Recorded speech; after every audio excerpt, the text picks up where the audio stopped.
Welcome to the MMA Roadshow, episode number 340. My name is John Morgan. Cold coffee is with me here at the beautiful, palatial, expansive grounds of the Casa de Cold Coffee. It's like clockwork, brother. It's not quite October yet. I always say April and October. I know people probably stop it with that, but I'm telling you, they're the best months of the year. And it's not quite October. It's September 30th as we sit down to do this on a Thursday afternoon, but the weather's dropping. It's about 80 degrees outside right now. You got the window open. I'm just, it's a beautiful Thursday afternoon in Las Vegas. It's unreal. It is so nice right now. This is the time of year that, you could finally turn off the AC for a little bit. It's still getting a little warm in the evenings, but this is the best. This is the time of the year where it feels so good and so comfortable. And it's almost the part. Some people, I had a conversation with somebody the other day, and you'll get a kick out of this, because they were like, oh, it's about that time of the year where I stopped wearing shorts. And I thought of you, and I was like, stop that time of the year does not exist. I was like, nah, I tend to go pretty long when I wear the shorts. She's like, oh, then what do? You just put like a hoodie on? I'm like, no, not so much a hoodie. I'm more of a when it gets colder, I'll do like a pullover or something. Yeah. I'll layer up. But then it's like, I'll throw my Adidas track jacket on. You know what I mean? The little track jacket. Those are always nice. That's the best part about it here is that if it does get a little cold, you just layer up a little bit. That's it. Throw a little extra layer. But you could always keep the layers off down below. Dude, I'm telling you, so winter clothing in Las Vegas is, yes, you got to put on your little Adidas jacket, but you still wear your shorts and your flip-flops. You know what I mean? Like, that's the best. That's winter weather in Las Vegas, man. I love it. That's how you dress up. That is a nice one. I should say, as beautiful as the day is outside, how does it feel inside? You seemed a little under the weather when I got here this morning, man. Are you talking about my late night Hachi visit? We get so rarely do we get days off. So last night I made a point to hey, let's just go have a couple drinks. Let's just go have a couple just drinks. A couple. That means just one or two. Yeah, my Jameson and ginger goes down very, very easy. I haven't convinced the bar, the Copper Keg over there, the Copper Keg West, to install a PBR draft. I'm working on it. He thinks he's like, well, we have this whatever IPA and we have this. I was like, no. It's called PBR, Pabst Blue Ribbon. I was like, if you get it on the tap, I promise you, I will help you drink it. I will keep you in business. I will personally go through this keg with you. And he's like, I'll see what I can do. So then my usual go-to is a Jameson and ginger. Sure. I love that stuff. Go down smooth. But then for some reason, lately, I used to get this is maybe silly, but I'd always get a shot of Jameson to back it up. But now I realized that really catapulted me to getting fucked up really, really quick. Isn't that kind of the point? It is. So I switched it up recently, and I've been doing shots of tequila. Look at this guy. Look at this guy over here. Jameson and ginger and drinking shots of tequila. I'm telling you, man. In my mind, I am a young 20-year-old man that just finding the taste of alcohol to be pleasing. But unfortunately, my body is much closer to a 60-year-old man. So this morning I was rough. I didn't get out of bed till about 11 o'clock today. That's a beautiful thing, though. Dude, gotta do it every now and then. Every once in a while. I don't recommend doing it often because the hurt lasts longer. We're getting old, man. We're getting old. The hurt lasts longer. But it was fun. But yeah, I mean, so I ended up going out and had some late night yakitori, meat skewers and stuff at this place called Hachi, and they had the honey toast. It was like my fun little drunk tourist night. It was like, oh, let's go to this place, but I didn't realize how late it was until I got back later on, and I was like, oh my goodness, it is late. And then the part of me, instead of just saying, oh, it's the best part about Vegas, though, right? Next thing, it's like 4 a.m. and you have no idea. Yeah, I mean, it's just, you could go as hard as you want, or you can go slightly hard like I did. So I got home, I don't know, it had to be probably 1:30 or 2 or something like that. So no, we can go much, much harder, but I would be fearful for how I would look now if I went any longer. But yeah, it was a good night. But yeah, I was feeling it. Hey, I was feeling it. You deserve it. Look, last week was a crazy week, man. The International Fight Week, of course, not not quite what it used to be in terms of how much stuff was going on, but still a busy week. And I did want to say I really did. I did enjoy the time at the Hall of Fame induction ceremony, man. We just did the red carpet. Actually, just watched the ceremony on TV. We're not allowed to film the ceremony itself, so there's really no reason to be in the building. So I actually, went home and watched it on Fight Pass just like everybody else. But I think it's kind of one of those things. I think the UFC Hall of Fame is a little bit like the World MMA Awards, where people go, well, what does it really mean? What does it really mean? And I would say I think the UFC Hall of Fame would take on a lot more meaningful impact if they had a physical Hall of Fame, like whether it be in a hotel. I would say maybe the T-Mobile Arena, since they are official partners with T-Mobile Arena, like maybe you could do something there. I think certainly like in one of the hotels, one of the strip hotels would be awesome. I would think on the corporate campus would be awesome, except that then you got to deal with the security of bringing the public in and out. I was just even thinking, like, they want to develop that land in the middle, building a hotel. I thought about that, too. If they want to even put it in a lobby, but if they want to keep the hotel private, they still don't want people to go in there. But if they're going to build something, it would be interesting or neat if they could just put a side little building or attachment to the hotel property. Like one place that the public can go. Just everything's sealed off, but this one part right here, the public can go. And you could make it a money-making opportunity if you wanted to, like, sell tickets, or you could just make it like a fan thing, or if you just want to stop by. I don't know how most Hall of Fames are. They probably sell tickets, but not like super expensive. Because remember we've been to the Rock and Roll Hall of Fame, which I thought was so cool, man. I want to say the NFL Hall of Fame, I think is the same thing as well. I don't know. I think there's a small fee. It's like you charge a little bit, but it's not like a ton of money to get in. It's not like an event ticket. Because you're really just going in and looking at old pictures and memorabilia. So I loved our day at the Rock and Roll Hall of Fame, man. Cool. I thought it was so cool, like seeing the guitars and the outfits and stuff like that. And you could see that too, man. I mean, with the UFC, as you said, there'd probably be a lot of photos, but like this is the canvas from that event, or this was the fight kit that so and so wore that night, or whatever the case may be. I mean, I think fans would love that stuff, and I think it would make it mean more, because I think right now, I think people still are like, well, what's the induction process? Just if they're Dana's friend, they get in or whatever, and that's not exactly how it works. But Dana does have final approval, which is why guys like Frank Shamrock aren't in there. But I don't know, man. I had such a good time, because to me, it's that whole seeing Mark Coleman there and Mark Coleman talking about Kevin Randleman and seeing Boss Rutan there and seeing Hoist Gracie there, like continuing to honor these guys well after their fighting career. I think it's cool to allow them to still be a part of this fraternity, you know what I mean, to be a part of this club. And like I said, I think the Pioneer Wing honestly is and it's funny because Boss Rutan said it, but I agree with him. He said, well, I think Boss said he thinks the Pioneer Wing is the most unique, because that's only a locked-in period of time. Like, people can continue to get in for years from now, but only a handful will ever be part of the Pioneers. To me, though, I think the Pioneer Wing is like the best or most important, almost, in a lot of ways, because you're educating people about the history. There's so many people that know nothing about Kevin Randleman. You know what I mean?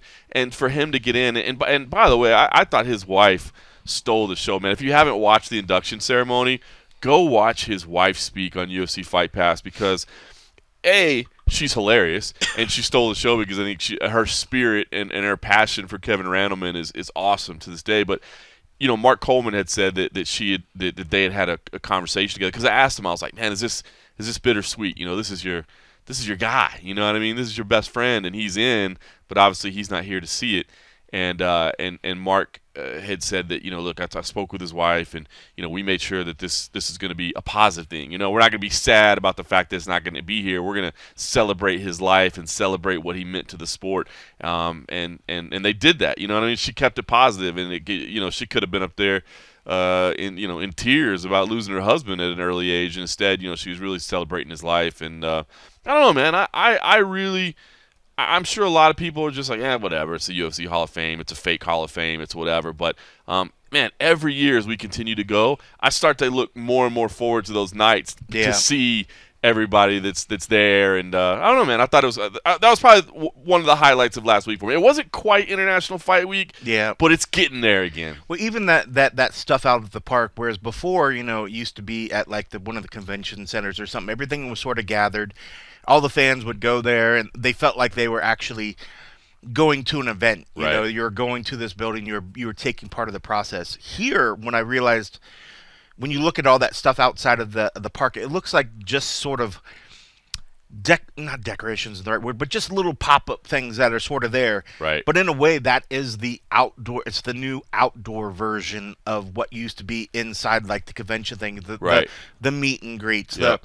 The punch this and that. It was box, spaced throughout like all the little restaurants and bars that are right there by the Park MGM and T-Mobile, which is I'm sure the businesses appreciate exactly. They appreciate the foot traffic, and it was kind of fun that one day where we sat there and like fans were coming up and talking to us and they talked to you actually. Dropping off. All of us. I just sat there and watched. They were like, cold coffee. Oh, is that John Morgan guy? But anyway, cold coffee. Yeah, I will say thank you to everybody that came up and took pictures and said hello and all that. And thank you to those that dropped off a few frosty beverages here and there. That was a nice. It was fun hanging out amongst the people, man. It was good. Yeah. We enjoyed hanging out with it. It was a good week, man. It was a fun week. It's fun because. It's just been so long since this damn COVID thing. Yeah, man. Like it felt like we had Well, I mean, not that it didn't feel like Vegas had opened up a while back, but certainly felt like we had turned a corner to the point to where things were getting back to like what we remember, like just large random amounts of drunk people walking around by each other, partaking in fun shit, doing meet and greets. I mean, like, when was the last time that people said, hey, actually come meet somebody instead of, stay 6 feet away from everybody? That was the first time. That's the first one. This was the first time they brought all the fighters back. And so that was really cool. But just to your point, one last thing about the Hoist Gracie. I mean, like, it's one of those things that it's always cool seeing those cats. Yeah. I mean, like, you're right. I mean, there's only one set of people that are going to be the pioneers, that brought it on. And those guys are always so good to be around. When I did a base trip when we were covering Bellator in Hawaii, Hoist was there and went around the troops, and he was so good with dealing with the troops, and you can still see what he means to people when they see him. He's a rock star, dude. He's literally a rock star in the MMA community, and it's so cool that he has a role, if you will, in being that ambassador to what they did, and it's for this to be that sort of catalyst that gives them an opportunity to get out in front of people. You love it because I mean, even what was one of the neat things, and I joked, remember that little kid that came up to you and to get an autograph signing? Yeah. That's like the next generation of like the kids that have been introduced to the sport. That have been watching like their whole life already. Their whole life. It's existed, this whole thing, but they're going to go and they're going to see. And if they haven't already, if they're that big a fan, I'm sure they went back and already watched that. But they can literally see this guy that helped start it all. And, and then you see the love of MMA growing in their eyes. So it's super, super cool to see that stuff. And it's funny because I remember he came up to you at the bar and I was like, are you old enough to be in here, kid? I was like, what's going on here?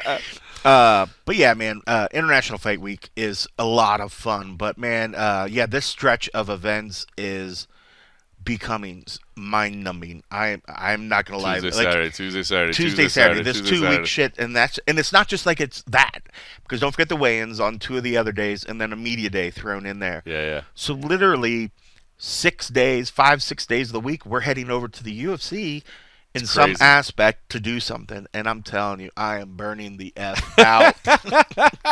It's fair. Hence Jameson and tequila nights. It's fair. You mentioned the Contender Series. I did want to mention too about the Contender Series. Well, a couple things. First off, as you said, there's a lot going on. But I did think it was cool when on Monday when we showed up to the Dana White's Contender Series weigh-ins at the Residence Inn, everybody was still buzzing about Volkanovski. I don't remember like us like showing up for a weigh-in or whatever and everybody like, oh my God, how about that fight still? You know what I mean? Like that just goes to show you what an amazing main event that was at UFC 266. Crazy. It was so cool for everybody to get there and still be buzzing about it. And I don't know if you got to see it. Volkanovski and the whole City Kickboxing crew.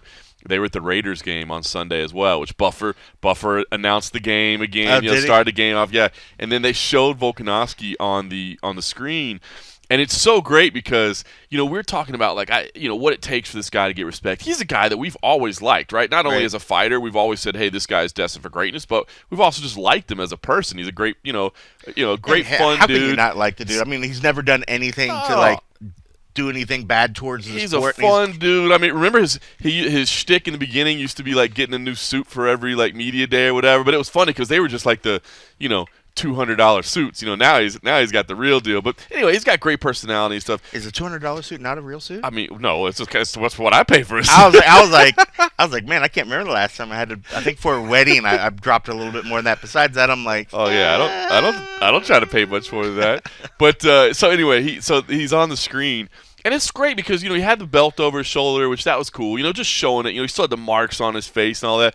But what made it was he had one of those big, dumb foam fingers on. And and instead of just holding it up like the big number one, he's pounding his chest with it, going like, let's fucking go. It's just like the scene, the foam. I don't know whose idea it was to pick, if somebody told him to pick it up or if he just picked it up on his own. Probably just picked up. Knowing him, he probably picked it up. You're right. He probably just picked it up. It made it hilarious, man. So it was cool to see just that reaction, as you said, because we're spending a lot of time covering UFC events, but to see everybody that buzz was pretty cool. As far as the fights itself, I don't know if everybody here watches every Dana White's Contender Series. Like I kind of get if you don't, I mean. I think it's a lot. I think they're fun, but yes, I get it. Not everybody gets to spend their entire life covering MMA like we do. But I will say, if you don't watch Dana White's Contender Series, go watch this past week's episode, if for nothing else than to see Danielle Zaluber versus Lucas Almeida. That, to me, I think was one of the best fights we've ever seen on Contender Series, man. Those dudes were absolutely banging, man. And I don't know, man. That was one of my favorite fights ever. Just stand-up war, momentum shifts back and forth. A little shocked that Lucas Almeida didn't get a UFC contract off the loss. He came in, it was an undefeated Mexican fighter and Danielle Zaluber and an undefeated Brazilian fighter in Lucas Almeida. Zaluber ends up taking home a unanimous decision win, 29-28 across the board. But it is 15 minutes of nonstop action. And I thought for sure Almeida was going to get a contract as well. But I guess Dana told him, hey, go get one win. I guess basically anywhere. I don't know. Can he go face somebody that's like 2-10 next to get into the UFC? I don't know why he doesn't just say, "Hey, we're going to try to bring him back later." I mean, it was probably maybe the hurdles to get him here was tough. Yeah, so they didn't want to go through it again. They were just like, just go do another one. And I don't know.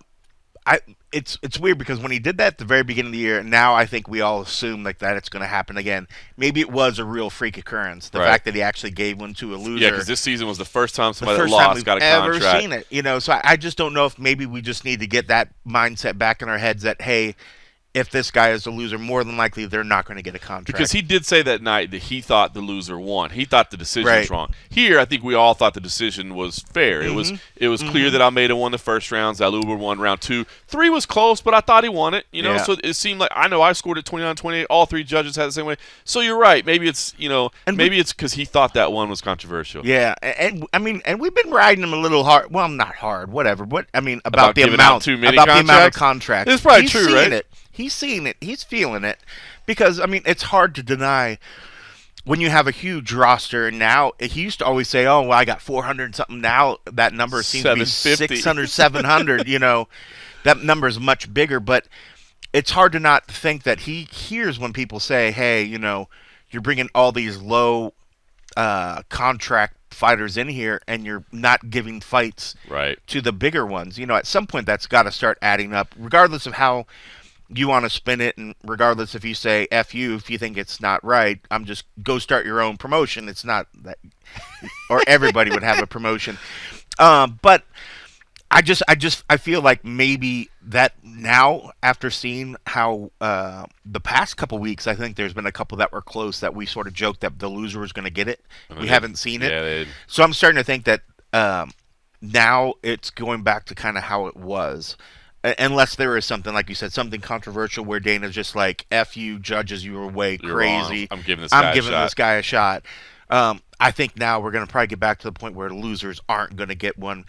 And the fact that we almost assume that if you're winning, you're getting one the way that it's kind of been. He didn't give one to the heavyweights. Yeah, Rizvan Kuniev, who's a champ of Habib's organization. So it wasn't the greatest. It wasn't the greatest, but still, this is a division that that you could tell they have a need. Usually if you're a heavyweight, you win, you're in. You win, and that's it. You're in.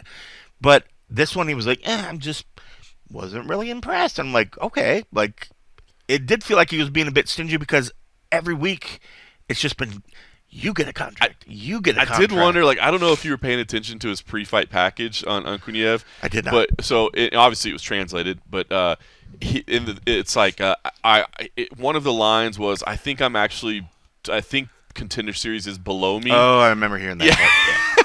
I think Contender Series is below me, but I'll go show that they need me. Look, I know Dana watches those packages because he's released them before on his social media because he likes them. He likes his story. But, like, I wonder if part of me was like, oh, below you, are we? You know what I mean? And you didn't go out there and just below you, below me, motherfucker. You ain't getting a job. So that was. But I will say this. But I agree. It was not the greatest performance of all time. It was kind of a lumbering, plodding heavyweight where you're like, dude, people want to watch this. So I get that. Yeah. I was a little bit surprised by Carol Bohayo. I was really surprised. I thought that kid was going to get one. And Aaron Jeffrey is a CFFC champ, so I've seen Aaron Jeffrey fight before, and that is a lot about the way he fights. It's pressure, but a lot of clinch game, kind of work you in tight, and while it wasn't effective enough for the win, it did slow Bohayo down a little bit, and so Bohayo didn't get to show a lot. But in the moments he did have space, I think you can tell that guy has talent. That dude has talent, and he speaks English as a Brazilian, which is good. He talks about embracing the promotional side of it. So I was a little bit surprised Bohayo didn't. But to Dana's point, he said, listen, just because the guy's clinching you, you got to find a way to get out of there. And I guess that's fair. But I was still a little bit surprised. He did go with, of course, Ihor Potieria. I didn't butcher that one. I'll get it down eventually when you're in the UFC. I apologize. But that kid's got a little swagger coming from the Ukraine, right? Came in there, got the sunglasses Where'd on. Where'd the party at? Yeah, he had the autographed bottle of Hallerhead talking about let's get the party, let's get going.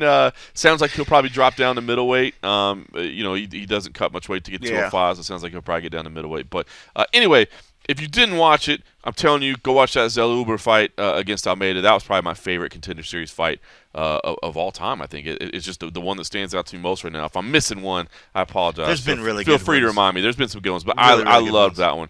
that one. And then we got the epic Dana White rant. Then we got one of the afterwards. best Dana White ones. Dana White, I'm sure by now everybody's checked this out. If you haven't, obviously we've got it on YouTube. But Dana White went in hard on Oscar De La Hoya. Mm-hmm. He had information sheets and handouts for us to show brought props. Brought props, man. I was like, hilarious to see. Now, of course, there's people that are still always going to argue against fighter pay, and I get it, man. That I do. Dana's points are fair, and then people's points are fair too. As Dana always points out, like, look, man, we got all these other things that we have to pay for too. We have salaries, we have buildings, we have PIs, we have for the years, for a long time, the cost of litigation and stuff like that to get everything legalized. As you said, we've got USADA, there are more things than just I think sometimes when people talk about that, like, hey man, they're only paying 16 to 18% to fighters. I think people are assuming, does that mean they're profiting 80%? Like, no, there's still a lot of other expenses. So Dana's points are right. Fighters are making more than you think they are. A lot of the stuff, we hear about these things. As he says, he's right. When he says, look, these fighters can tell you what they make, they don't want to. And then, we hear these stories now where Daniel Cormier or Chris Weidman or whoever, they'll come out and talk. Yeah, I remember when they gave me that first $1 million bonus check, the first time I ever got $1 million bonus check or whatever. It's like, whoa, that wasn't reported on your income, So he is right. I will say though that I think 16 to 18% does sound low to me too. Like I would like to see them continue to go, but it's just it's interesting because none of the figures are public. But anyway, we could sit here and talk for hours about that. Yeah. But he went off on Oscar De La Hoya in an all-time classic rant. That was probably one of the better ones of all time, I think. It was awesome. It was awesome. I mean, and even just to get him to go about it, and then just hearing how it started, why he feels the way he does. I mean, and it was just because I had kind of forgotten about that, to be honest. We all forgot about it. So for anybody that didn't see or doesn't know, I think it was you that asked him, right? Because where did this beef begin? And I had kind of totally forgotten about it, exactly how it began as well. Because I think we were talking about that. We talked about it and I was the day before. We were trying to remember. I can't really remember. I know myself. I thought it was relating to boxing back when he had arguments with Bob Arum. I was like, I'm sure something came tied in there, what have you. Somebody took somebody's side, blah blah blah blah blah.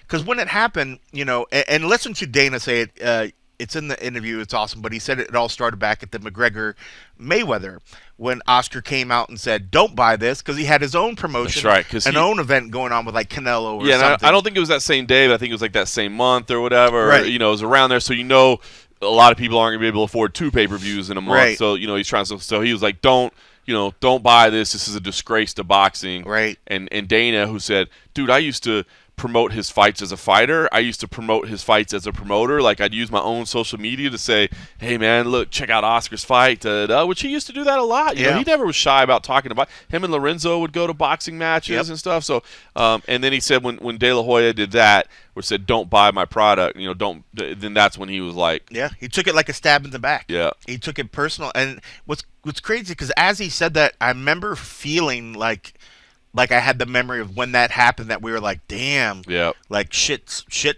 weird between these two now. But then you forget years later, because there were multiple times when things would pop up, and I was always like, oh, Oscar's a cokehead, yada yada yada. You just kind of forgot about it. But it was interesting to hear him just sort of re-clarify. So there was no doubt, because we were just talking about the day before. But yeah, I mean, it's one of those. It was one of the rare times when. Sometimes we'll ask Dana about something and it feels to him like, maybe we poke it, and he humors it a little bit and then he moves on. But this one, he was fully ready to go all in. He had props. And it was so amazing, because when I realized after we had broached like the 15-minute mark on this thing, I was like, oh my God, he's definitely one of the longest rants of all time. Going, but yeah, it was fantastic. And I mean, even outside of Tuesday, so we get these great fights that half the time we that are normally in the back get to go out front and kind of watch the fights.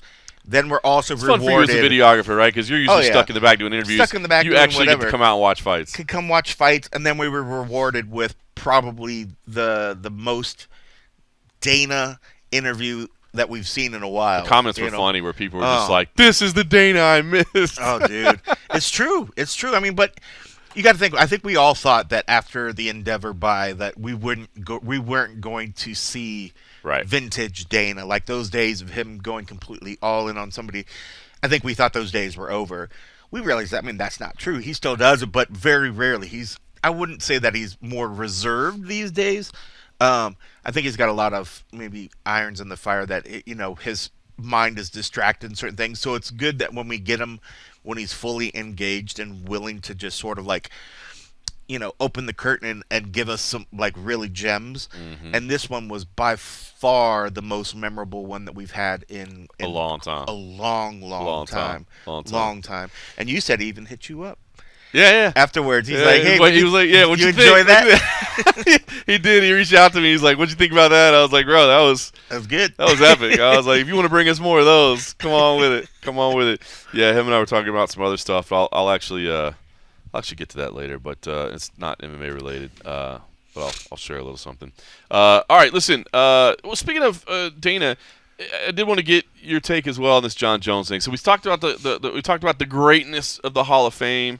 Mm-hmm. We talked about how much fun we had that night, and then of course we know that later that night things didn't go all that fun in the Jon Jones family. I don't know what the UFC reaction to. Simon Simano wrote a column for MMA Junkie where he argued now is the time for the UFC to release Jon Jones. And of course Simon Simano's not alone in that. I'm just saying he put that statement on our site. And I know a lot of people feel that way. I'm really torn on it, man, because I don't know what the UFC can do and what they should do. I mean, as a business, well, first of all, it's not an employee, right? So I mean, you got to treat them a little bit differently. The rules and how you can handle things are a little bit different, and what the liability is and that sort of thing.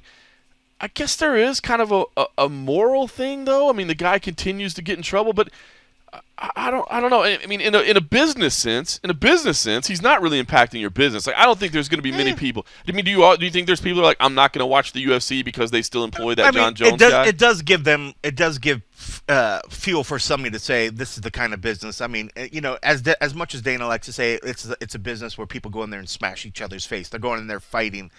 It's not sweet and it's not whatever.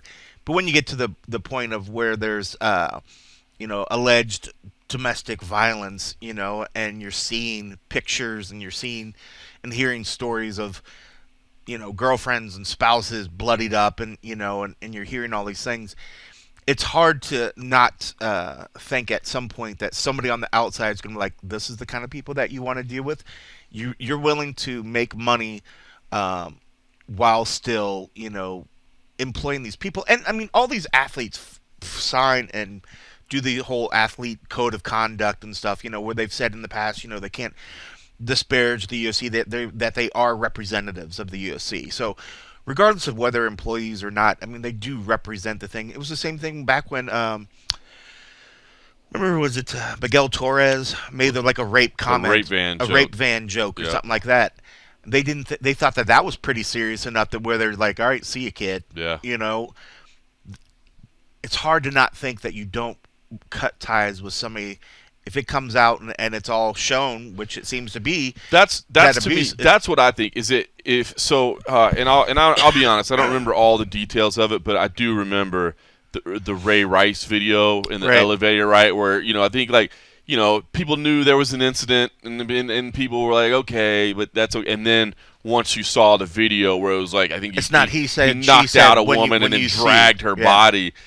Yeah, I think if video comes out of this stuff and the UFC still says, well, it's the fight business, and I know that sounds hypocritical of me to say that, though. You know what I mean? Like, well, we know there was an incident, but if we see video of it now, we really got to address it. I know how shitty that sounds, how hypocritical that sounds. Yeah. But I just think that if the UFC, there's a video that comes out and Dana sits there in front of us and it shows him knocking out a woman and dragging her, and maybe it's not that bad, but we see something that violent. Yeah. And Dana sits up there in front of us and says, wow, it's the fight business. I got 650 people on my roster. What am I supposed to do?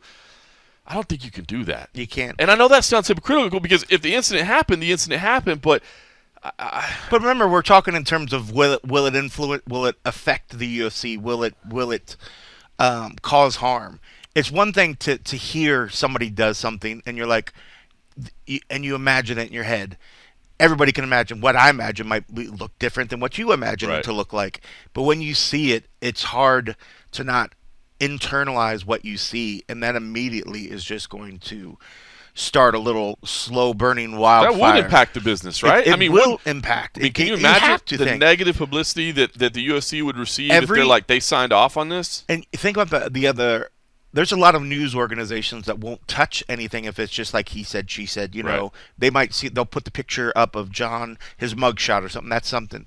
But when you have footage of it, what news organization isn't going to use that? Everybody's going to put it, and everybody's going to cut it, and then it's going to be on them to decide. Okay, wow, yes, we can really make money off this kid. We're able to do this, but also everybody's looking at us like, what kind of organization pays these people? What kind of organization wants to put this guy's poster up on a 30-foot billboard, hanging across the highway so everybody can say when they drive by, oh, hey, look, oh, there's that guy that did this and that.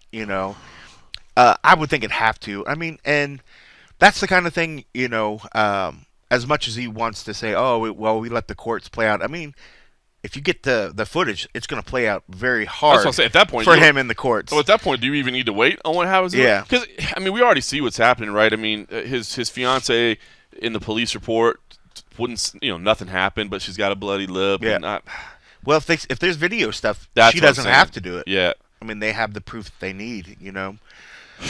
That's a shitty situation. It is. I think terrible.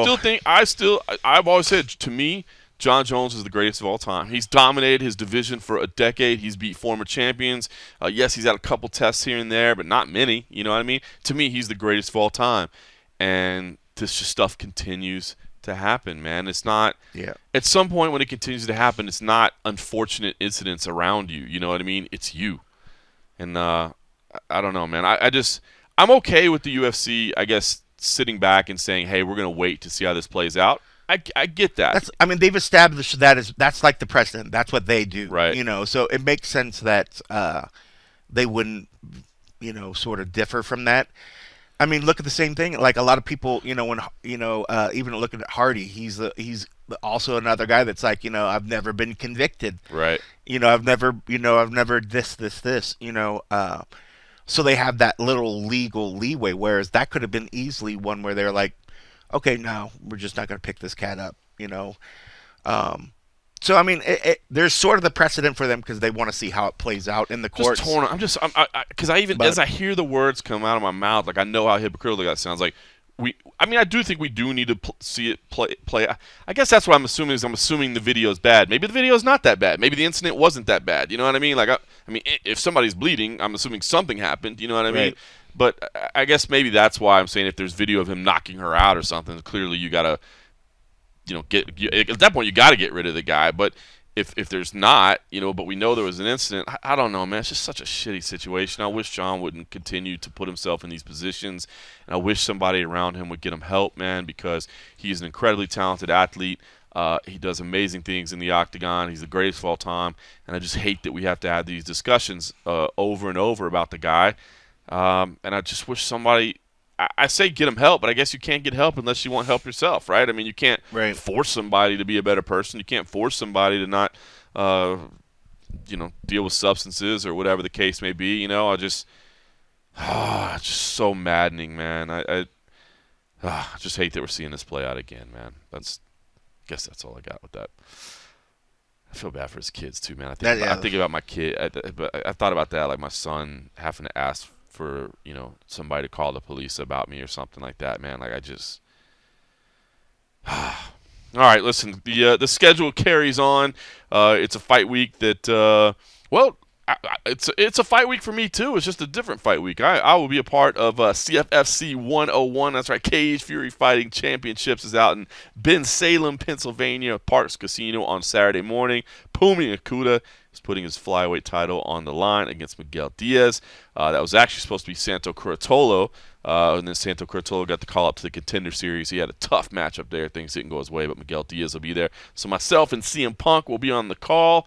1:30 p.m. Eastern time for the main card. So we're actually serving as like the afternoon matinee lead-in to the UFC event that's right here in Las Vegas that, of course, Cold Coffee will be covering.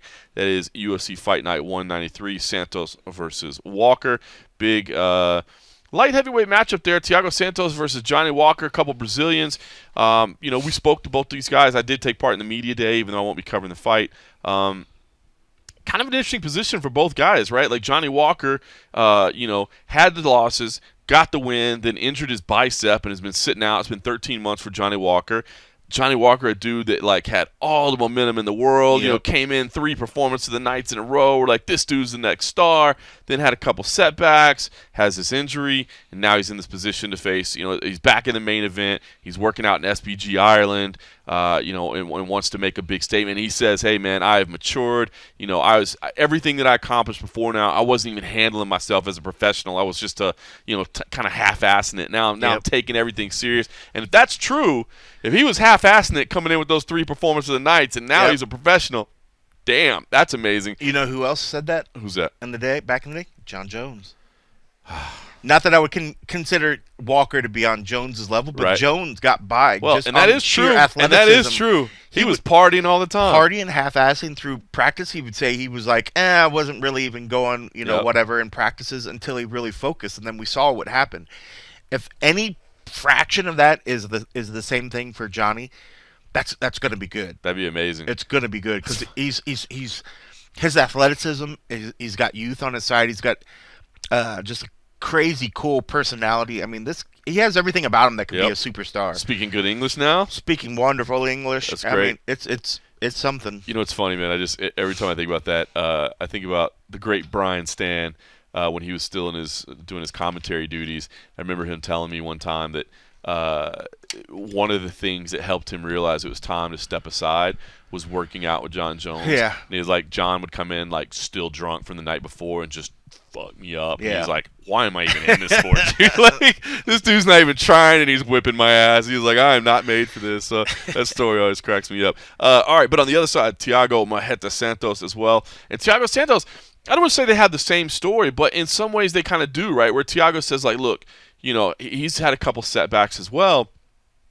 But he even says, and I want to make it clear, like, he makes it clear, like, I'm not trying to make excuses for my recent losses, but he's basically said, like, listen, man, I came back from the horrific knee injuries, all that we had to come back from, and I came back and I just wasn't 100% physically or mentally. You watch my lack of kicks, you watch my lack of movement. Yep. Like he's like, and again, this is not a guy that makes excuses. This is a guy that's just being honest and saying, look, man, if I'm being honest with you, I wasn't 100%. I can sit here and tell you I was, but I wasn't. And you can see it. Look how little I kick. Look how bad my movement is. He's like, now I'm at 100% physically and mentally. And he's a guy, too, that, like, if he's operating at 100%, super dangerous. Super dangerous. So I'm torn on this one, man. In my staff picks, I picked Johnny Walker, but I'm just going to be honest, man. I am anything but confident in this one. I think I'm split right down the middle on this one, man. Yeah, I actually picked Johnny. It's funny. I think I picked Johnny because I thought you were going to pick Thiago. Oh, you're trying to make up ground on me, I was trying to make up ground, but that policy has not worked for me the past couple weeks. I've just made the gap much wider than what it is. I don't think I can catch up to you now, which is good. That means the road show again is going to win. Knock on wood, but I am in the lead in the 2020 staff picks by a lot, which is good. Yeah, I'm torn. I mean, I think part of it. Just seeing Thiago, I completely respect after watching what he did with Jones and what he put himself through and that no quit mentality. His legs weren't even holding up for him, but he had no quit in him. It's like, how can you not just absolutely just admire this guy's heart? But I just feel like he hasn't been the same since then. And, I agree. And as much as he says he's back 100% or whatever, I feel out of these two individuals who had the most potential to turn something around and look much better this time after the time away, it's Johnny Walker. Right. So if he's able to, and if he said he's really, really focused, and he's, SPG Island, say what you want about him, they have some killers. They have some good. I think for the people that the way that they coach and train, for the ones that it really resonates with them, they're amazing. They stand out and they're studs. So. Good on him to switch it up and try something different. So I'm looking forward to see what he's going to bring. I just think he has the most potential to surprise us in this bout because those last couple losses, it was almost just like, man, who is this kid? But when you hear that, he wasn't approaching the fighting the right way, and we know that a lot of times it takes that loss. It takes something to get these guys to reevaluate how they're training, how they're living, how they're doing all this other stuff. And I think he realized, he probably bought into that, man, I'm not even really trying, and look at this, the UFC's pumping me up. I'm getting main events, I'm doing all this crazy shit. And then to realize, wow, I get these losses. Am I really that good? Am I really here? This is that moment where they have to face it. And if this is that point where if he can come back and look great and beat Thiago, his name he's immediately back in the running. Right there again. It's right back at it, So he's just a stud. I mean, and both of these guys are freaks of nature physically. I mean, these guys, their size. He's 6'6", 82-inch reach. He's 29 fucking years old. I mean, like, he's an absolute monster, and he's only going to get. I mean, he's actually going to get bigger and stronger. He's in his prime right now. He's literally in his prime. It's so cool to see because this is one of those ones where if he gets the win, we're going to be talking Johnny Walker's name again over and over and over. And if he doesn't let that get to his head and he keeps the focus, I mean, we've said in the past, this kid is he's a future champ at some point. I think so. And this would be that first step. It's just a matter of if he believes enough and he's done the work, we're going to know for sure on Saturday. And if he comes out and just is amazing, then we're going to be like, yep, I'll be right back on the future champ train. I agree. I'm intrigued by this one. I'll definitely be watching it. I don't fly home until Sunday, so it's cool. We're doing the lead-in, like I said, into this UFC card, and then we'll actually be doing prelims. So I guess we'll call them, they'd be post-lims for us, basically. But we're doing some of the local fighters after the main card ends on Fight Pass. So during the prelims of the UFC, we'll still be doing some live fights, but then I'll jump out to my hotel room and watch the rest of them. So for everybody, taking a page from the Bellator book. That's right. Yeah, exactly. Well, so it's an early start. So UFC Fight Pass wanted us to do a show ahead of time, but then we're like, but the casino doesn't doesn't want us done at 4 p.m. Pacific. You know what I mean? They Yeah. want people to go a little bit later, bring in the crowd. You Yep. know, obviously that's the reason they bring the fights in That's is why to they get do people it. there. Yep. So yeah, so we'll have the locals doing it afterwards. So it's gonna be a fun setup. I'm kind of anxious to do it. But I just point that out to say everybody that supports us over at patreon.com/the MMA Roadshow for as little as $3 a month will get, of course, exclusive access to that and a half show. So I will definitely put one of those together from Pennsylvania because I will be watching these fights. Just got to get my commentary duties out the way first. Co-main event in the UFC card: Kyle Dawkins versus Kevin Holland. I'm intrigued by this card, or by this fight, I should say as well. I think this card has some sneaky good fights on it. Kyle Dawkins, of course, CFFC vet. I'm certainly interested in him. Kevin Holland, you know, he's taking this time off, right? He traveled to Hendrickson with Johnny Hendricks to work on his wrestling. So funny. Kevin was an absolute trip. If you want to see some a fun scrum, go check out his pre-fight interview with us. He was, I think, probably the highlight of the day in terms of, you know, just coming in with the energy that you expect. But this is a big one for him. You know, I mean, Kyle Dawkins, you know, obviously we've seen his brother Chris, what Chris is doing. Chris has now got this main event with Derek Lewis. I mean, what a meteoric rise it's been for him. Kyle had not had the same success so far in the UFC. He's 1-2 in the UFC.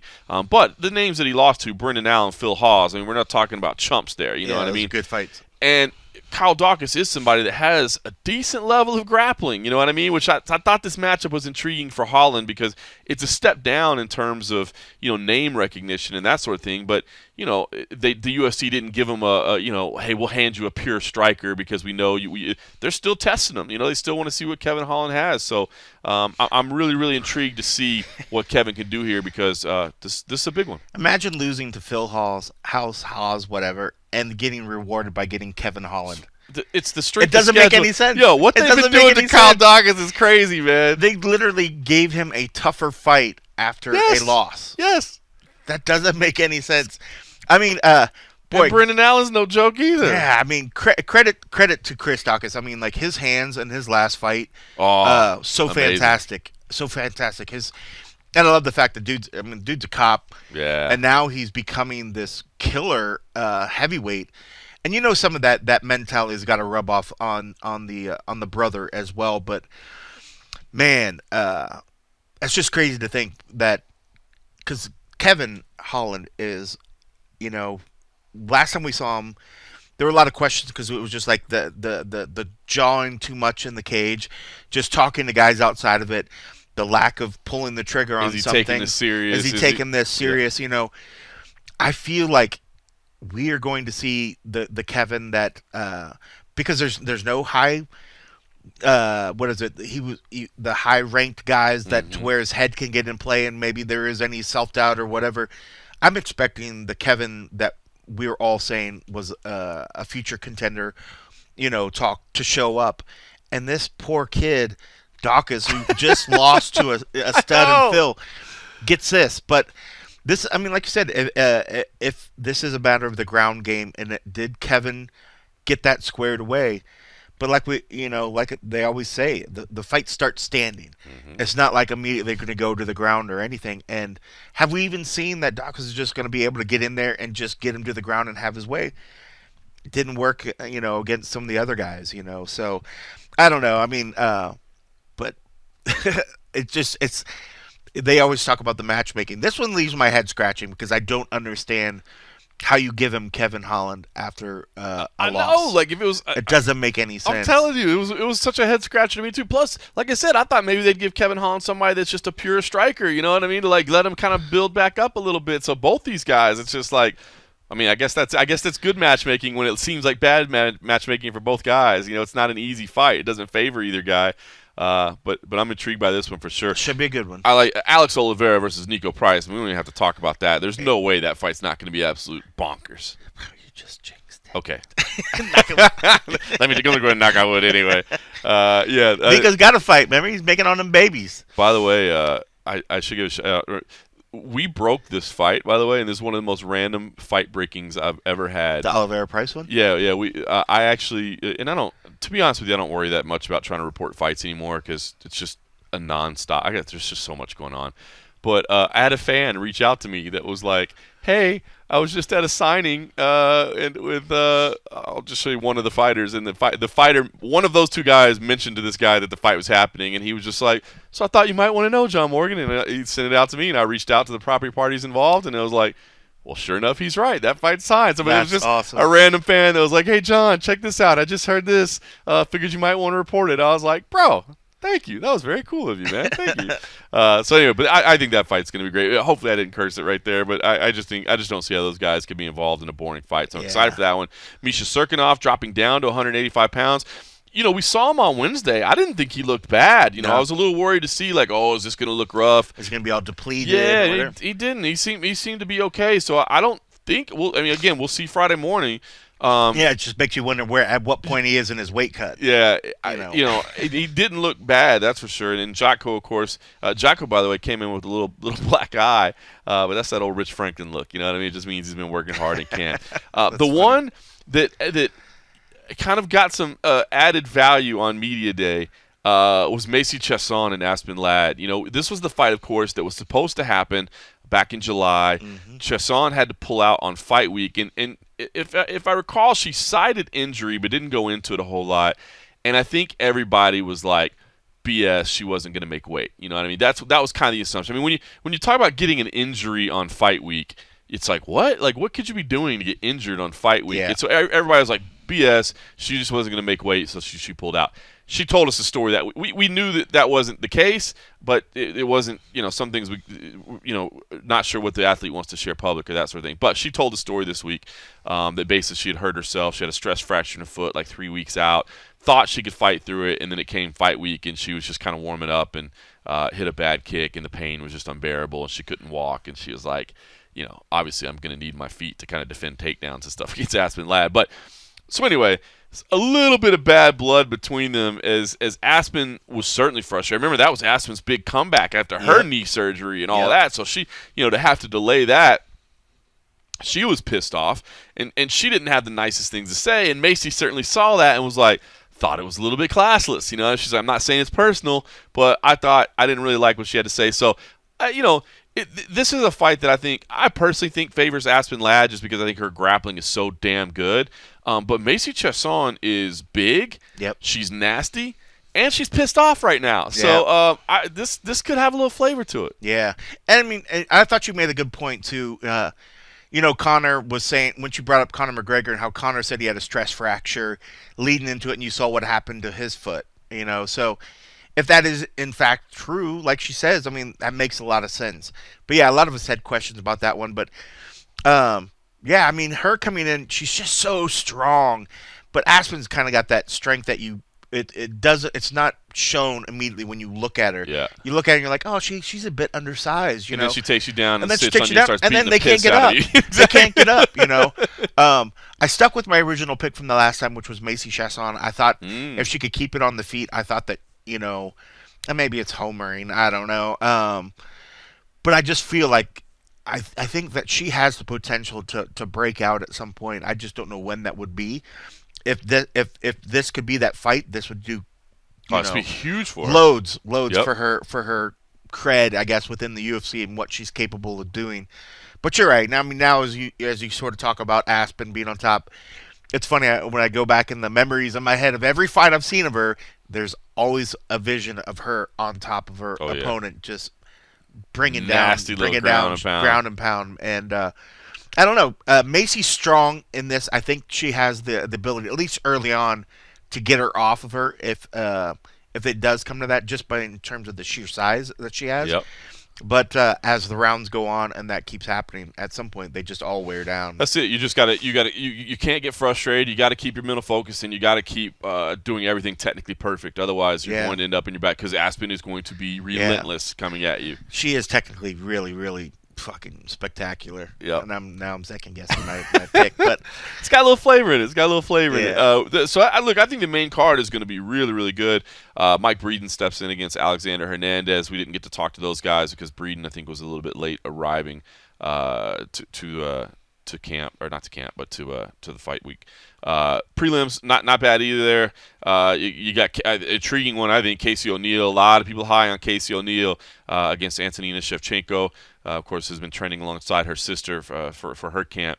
Betch Correia, I believe this is her retirement fight, so I think this is the last time we'll see Betch Correia.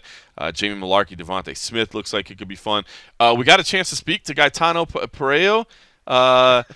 Unexpectedly, he just showed up to our media day. They did not have the best translator available. Yeah. We got some words from him. I'm pretty sure we only got about 25% of what he had to say, and I wasn't necessarily incredibly ready to interview him anyway. But you just roll with the punches. So yeah, he'll be there.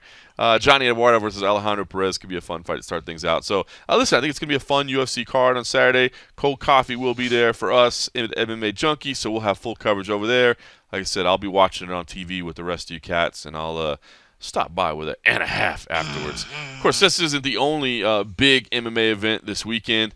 Bellator 267 is Friday. So it's kind of early in the day. I think prelims are at 1 p.m. Eastern. Main card starts at 4 p.m. Eastern, obviously, because it's over in England. The great Simon Head is on board. So he's doing a little freelance work for us. Obviously, a former member of the Junkie team, so I was happy to see him doing some freelance work. Abby Subban is over there. I mean, honestly... Subban?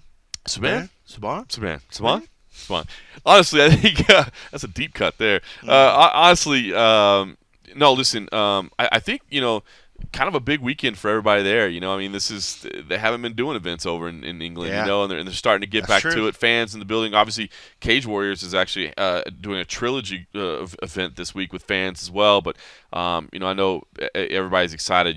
We've been doing events with fans for a while now. I think this is the first one for over there in London, so I think there's a lot of people excited. I will say, I won't go super deep on the card because I think the event will be happening or will already happen when a lot of people are listening to this. But I do want to say I'm very, very intrigued by the main event, Douglas Lima versus Michael Venompage. We talked about it a little bit on Spinning Backclick this week, a little debate over who needs this more. And I think it's a really, really interesting question because Douglas Lima is certainly the more overall respected martial artist. He's a former champ. It wasn't that long ago that he was going for champ status. He lost that fight, and then he lost his belt shortly after, so he's not a champ anymore. But so now he's on a little bit of a slide, but we're talking about losing to absolute top-level competition. Meanwhile, Michael Venompage, a guy that is 19-1, and yet, and fairly, I think the debate is understandable. Where people say, look, this guy has fought nothing but cans. Now, that's a little strong to say nothing but cans. I don't think, but I get the argument in that he hasn't been tested a whole lot. He has been given a very friendly strength of schedule along the way. I mean, yes, there's some tough ones. I mean, David Rickles is a tough guy. He absolutely handled him. He did face Paul Daly, not the greatest fight of all time, but he did win there. There's some tests along the way. But the one big one, the real elite one, was Douglas Lima. And, of course, he got knocked out. Now, it was a weird knockout, if you'll remember. Obviously, it was that highlight reel knockout, but it was from an odd angle. I'm not saying that you never want to say it's lucky because a man's throwing a shot to land, and it did. But it was just kind of a freak occurrence. So, if Michael Venompage loses this one, I think people continue to say, like, every time you face elite-level competition, you lose, and you're not very good. So I'm torn on who needs this one more, but I think the stakes here are really big for both these guys. I don't want to say a career crossroads, but in terms of kind of is. In terms of reputation and belief, this is a big moment for both these guys. Yeah, you're right. I mean, who did you pick in this one? I picked Lima. I did too. But I guess we say it all the time. I like what guys say leading into the fight weeks because I'm always like, oh man, I was really taken by what so and so said. In the interview with Simon Head, Paige says like I'm a totally different guy. That was a younger, version like that. He's matured, right? And it's kind of like what we were just saying about Johnny Walker. If that is true, and and he's doing all the things. I mean, he would go in and just starch dudes, and he was just playing around half the time, and then he got caught, and he lost that fight, and you'd like to think that if he would stay uber focused and maybe, I guess a part of that is why he is so fun to watch. You'd think that if maybe he went in there and didn't do all that stuff, he would be unstoppable. But that's part of what makes him him, right? That's part of makes it him. So I just think that it's hard to, as much as we've seen cats do rematches, and often we'll see a fighter get those wins back. I don't know, man. Lima is just he's a beast, man. And I think if he has the confidence and he knows in his head, I beat this kid once, I could do it again. That's what I think. And I think he feels like he's got stuff to prove right now. And that's it. Like you said, this is that fight that'll tell him, have I dropped from where I was before, and am I really declining? And I think I'm imagining that this training camp for him was uber focused, and this was something that meant more to him than it did to Paige, because I think Paige is just like trying to get back up, but he always feels that he's great or whatever. But I just feel like this probably meant more for Lima in terms of, I think he sees the father time, and he realizes that, am I declining, am I going down, or am I still the best? It's going to tell me where I stand, right? This is going to tell me where I stand. Not only is it going to tell us, it's going to tell him too. Yeah, it's going to tell him too. It's a big one. It's a big man. So you didn't pick him either. I did. I'm never going to catch up to you now. Hey man, I didn't even look at your picks because I don't want to. I don't want to like let it convince me to just do it. So for people that don't know, our staff picks, obviously Cold Coffee, a former champion. I've never won the damn thing, even though I've been from the very beginning. I've always been in like second or third every year. I've never been out of the top, but I've never won. But we all have a group email, so our picks are on a group email. So if you want to, you can do a little gamesmanship and see what other people are picking. But I think honestly, when you start doing picks that way, it ends up screwing you even worse. Like you just got to go with your sentiment, not like, because then you're trying to pick which one is not really what you think, but I think maybe there's a chance that I have a chance. That's what I did the last couple weeks. That doesn't work out. Doesn't work out. You just got to go with your pick. So, fingers crossed, man. We still got 3 long months of events to go, but I've got a lead right now, and I would like to get my first little trophy next to my name. Yeah, get the little trophy. I don't have a little trophy next to my name. We don't actually get a trophy. We just get a little icon next to our name. Icon next to our name that means absolutely nothing. You get the big financial bonus of $0 and 0 cents. It means nothing, but I've never won, and I would like to win. But it's nice seeing that when you pull up the sheet, or you pull up the web page, and you see the past, because it says what year you won. My goal now is to get that 2-year, be the multiple first 2-year champ. That is pretty interesting too, that we have no multiple year Nobody's champions. won it twice. Isn't that crazy? Nobody's won it twice. We got good picks. I mean, and even the readers, the viewers usually are really, really good too. What I always look at is to see who's at the top of the leaderboard and see where they are in reference to the fans. If you're over the fans. Yeah, because the fans are really good. It's not like they're just picking. Right. I mean, half of them are probably, 99% of them are probably more educated in the fight game than me. But it's cool. It's cool when we see that. And but yeah, they're really, really good. But yeah, I mean, our staff is good. I mean, our staff, it's funny because this year... Yeah, because we never had 2-time winners. I mean, I think like Dan won 1 year. Obviously, Dan Stupp, founder, obviously no longer with the company. I think did Ben Folks win 1 year? Ben won one year. Yeah, so obviously, so a couple of the trophies have left the building, but we don't have no 2-time winners. Yeah, it's crazy. But yeah, it's always good competition. But yeah, getting to see that little trophy is a nice little, sort of little soft bragging rights. You can be like, not bad for a videographer, huh? Not bad. Not bad for a guy that just sits in the back and does interviews. So listen, that's right. We'll have full coverage of that. Like I said, Simon Head and Abby Saban will have all that at MMA Junkie. So man, a busy weekend. We'll have you all taken care of. I did want to share one funny story from International Fight Week, and that was at the press conference. Or ceremonial weigh-ins, I believe. I was walking over to my seat, and a Las Vegas Metro police officer was like, "Mr. Morgan." I was like, "Uh-oh." I just, police scare me. I'm not gonna lie. I was not the best kid growing up, and did not always have the best relationship. We finally found you, Mr. Morgan, with the local police officers in DeSoto, Texas. But whatever. I'm an older man now. I do things a little bit different. But he pulled me aside, and I was like, "Uh-oh, what happened?"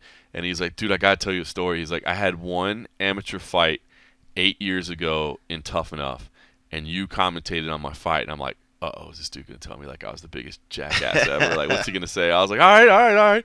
I was like, "Okay, tell me." He's like, "I knew the guy I was fighting was better than me. So what I was trying to do," he's like, "so I went in there and I was just trying to taunt him and just doing crazy stuff, trying to piss him off, because I thought if I could get into his head and piss him off, that maybe I'd have a better chance, because this guy would, not be thinking clearly." And he was like, "In John Morgan, you were like this guy has the most swagger of any 0-0 fighter I've ever seen in my life. And he said he got a big kick out of it. And like to this day, his friends still remind him like that's like his reputation. It was like, this dude's got the most swagger of any 0-0 fighter you've ever seen. So that's awesome. That is a great line. That is a great line. It was a funny line, and it was cool, man. Like I honestly love commentating, man, and to hear somebody that thinks that I did it right and that it even stuck with them, man. I thought that was pretty damn funny. Well, speaking of commentating outside of the CFFC, we should remind folks, should you want to be in Vegas for Halloween, October 31st, we'll be doing commentary for the LFC 35 Booty 3D. Booty yes, Camp sir, 3D. Booty Camp. Bring it. So if you're looking for a good night, if you're in Vegas on Halloween and you're looking for something a little different to do, you give us a holler. We'll set you up. All right, listen. I did have one other thing. I kind of want to ask for help, honestly, and just share because we always share. But I didn't want to do it at the beginning because that would certainly bring down the mood of this particular podcast, which we try to keep very lighthearted. But we're always very, very open and honest as well. I actually went to the doctor yesterday. I don't know how to say this. I guess I've started getting tinnitus in over the last week. I've had a ringing in my ears for a week straight, and it won't go away. And yesterday I actually started getting a little bit of vertigo as well, which scared me because I had read that is basically as I can't get this ringing in my ears to go away, so I've been trying to read about it on the internet. And knowing that I probably need to go to the doctor about it. But the kind of thing that I was reading is that there's nothing you can really do about it. The scary thing is it can be an indication of future hearing loss or hearing loss to come.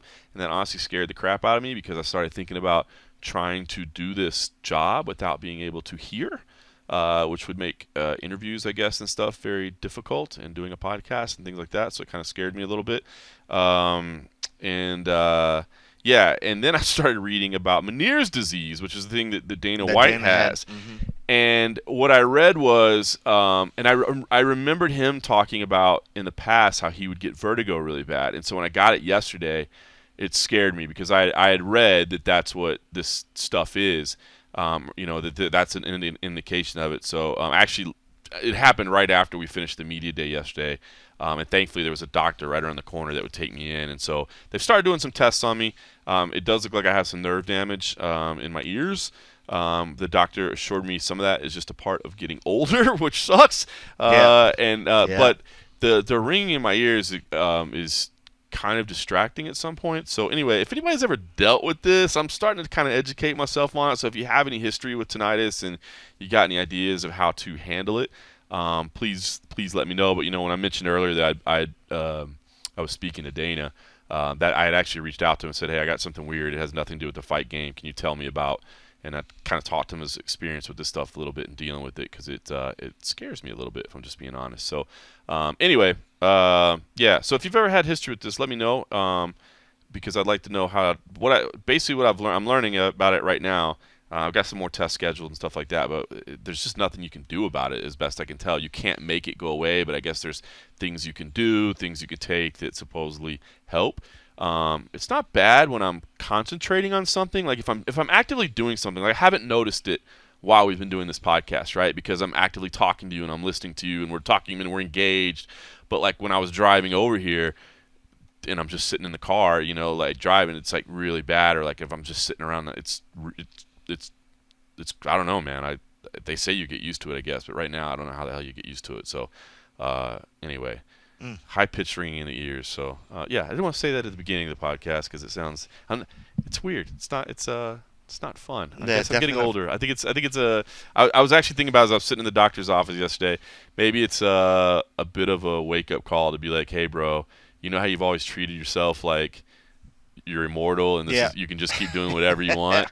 Maybe this is a wake up call that obviously it's not the worst thing ever. It's a ringing in the ears. It's not a heart attack. It's not a whatever. It's not. But those things are coming if you don't start taking care of yourself. You know what I mean? So I maybe this will be the wake up call I need. But yeah, I am reaching out. If anybody's ever had to deal with this shit before, now as I'm sitting here talking about it, now I can hear it. Now it's driving me crazy. Yeah. So if anybody has any way to deal with it, hit me up on Twitter or whatever. My DMs are open, and I'd appreciate it. I did see something where they say exposures to loud noises sometimes can cause it. What if your own voice caused it. You jackass. What if literally Dude, constant exposure I've had to your own 43 voice? years of exposure to this loud ass voice. Now you gotta start. Man. Now you gotta start talking beauty. You gotta be like, yeah, like. That's hey funny, guys, man. I hey needed guys. that, dude. That's funny. Hey Yeah, guys. it is funny, man. Like Tuesday night when I was at the Contender Series, like just going in and the bass, like for inside the Apex, like the music's not super loud in the Apex. It's way louder at like T-Mobile or something. Yeah. But this just started about a week ago, and like the bass, it was like really like kind of hurt. So I guess maybe like I'm gonna have to start wearing earplugs or something at the events or something. I know Steven Morocco used to wear earplugs at the events when he'd cover live because he did music forever. And so he would always wear Try to protect his ears. I know he would, and I kind of laughed at him because it did look kind of dorky to be sitting on press row with earplugs in, but Makes a lot of sense. But That he's shit the one gets whose super ears loud. are not ringing right now. Yeah, it gets super loud in there. Well, hopefully they'll get that figured out. Have you ever thought? I mean, I did, because the Google shows you Sure. everything. Have you ever thought like it was this is going to give all the anti-vaxxers fuel? You ever thought there's any correlation to the vaccine? You know what's funny is I don't know. So I did mention this. So if you remember when I talked about getting COVID like about a month ago, Yeah. I had one day. I wouldn't say that I would relate to the vaccine. I would say, unless I don't know, you can say what you want, but I will say, and I did tell the doctor this yesterday when I was talking to him. I was like, I don't know if it's related or not, but let me tell you something kind of weird. When I was suffering the effects of COVID, which mine were incredibly minor, right? But I told everybody I had 2 bad days. I had one bad day where I was super exhausted. Like I woke up and I was tired and my muscles were sore and I just wanted to go right back to bed, and so I did. And I had another day where there was pressure in my ears, and it felt like I said, it felt like when you take off from a plane, but then you can like chew gum or do whatever, and you can pop it. Yeah. But I couldn't pop it, and I was getting this ring, and it was one day, and then it went away for like 2 weeks, 2.5 weeks. But about a week ago at this point, it came back. It came back during last week, during International Fight Week. And I didn't really say anything about it because I was like, it'll go away. It'll go away. But, well, hopefully it still does. I mean, Yeah. hopefully it's just a little blockage. But what did they say? Like it could be related? The doctor did some. Well, he didn't say. So I told him that he didn't like he. I'm sure he processed it, but he didn't go like, well, yeah, that could definitely be it. You know what I mean? I was just like, just so you know, timing wise, this is what happened.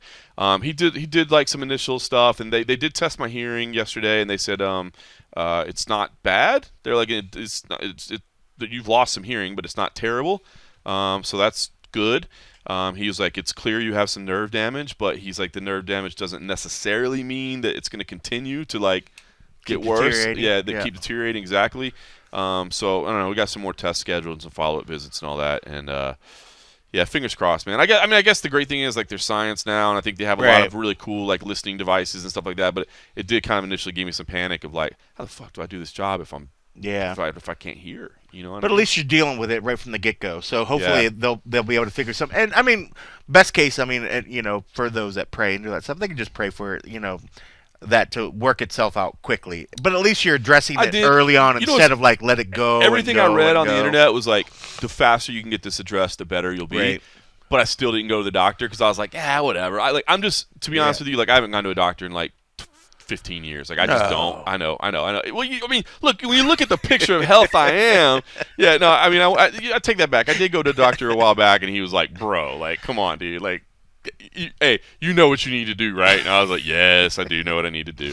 But when I got that vertigo yesterday, because I've never really experienced that before, that scared me a little bit to make me like, I didn't know if I was going to be able to drive to the like, I don't know if you know, I was sitting behind you. I know you had headphones in, but I was kind of like leaning over for a little bit. Like Chelsea from the PR department, like she even saw me, and it was crazy because it happened right when we wrapped up with everything. Mm-hmm. But she was like, "Hey, are you okay? Do you need me to get you something?" And I was like, "No, I was like," because I was kind of like doubled over and like, and because everything was spinning and it was really crazy, man. And like I went to go, I was like, I need some water or something, and I went to go get a bottle of water, and I couldn't walk in a straight line. You know what I mean? And so I was like.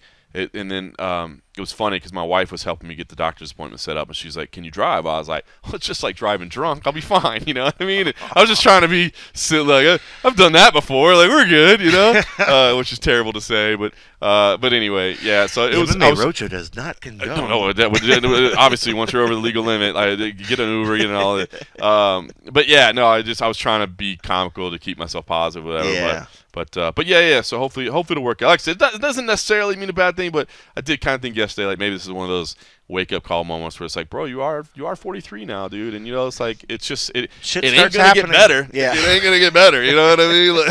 Like, as much as they say we are fine wines maturing, we are not. We actually bro, just get really cold coffee. You're not gonna believe this, man. Something just happened. My testosterone level just jumped up, bro. Like my pituitary gland just started kicking overtime, dog. And I'm out here just throwing up weights now, So yeah, I should probably do this. So anyway.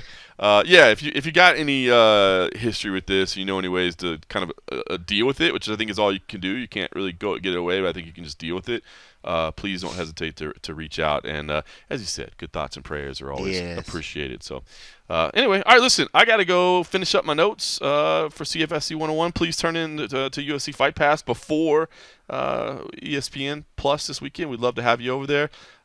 Usually on the stream, what we've been trying to do, we stream the prelims, which means we'll be streaming the postlims. We just started going to YouTube, and so normally what I try to do is try to monitor the YouTube chat as well. So I'll give some people some shout outs, kind of the same way we do with like the weigh-ins and stuff. Yeah. That kind of inspired me. So we broadcast on YouTube, and I'll pull my phone up right there. That's and good. have a little chat. Try to chat with people during the broadcast. Try to hang out with people while we're watching the fights. I mean, obviously I still have to commentate the fights as well. Yeah. So I Does can't. Yanni's teeth show up? Is that not the best username ever? Johnny's Teeth. Shout out to Johnny's Teeth in the chat on weigh-in days, and I should always say shout out to Mark Fellows, of course. He's always there. One of our biggest supporters, to say the least. So yeah. Anyway, it's gonna be a busy weekend, so check it out, man. We got you covered all over the place. Simon Head and Abby Saban will be at Bellator. Cold Coffee will be at the UFC, but of course the whole staff will be helping him with full coverage there. I will be at Cage Fury Fighting Championships on Saturday morning, so we got plenty of MMA for you. Check us all out. And, of course, if you really want to support the show, patreon.com/The MMA Roadshow. We always appreciate the extra love over there, and we try to share a little bit extra with our friends over there and supporters. We really do appreciate it. And for everybody else, regardless, let me just say, thanks for listening.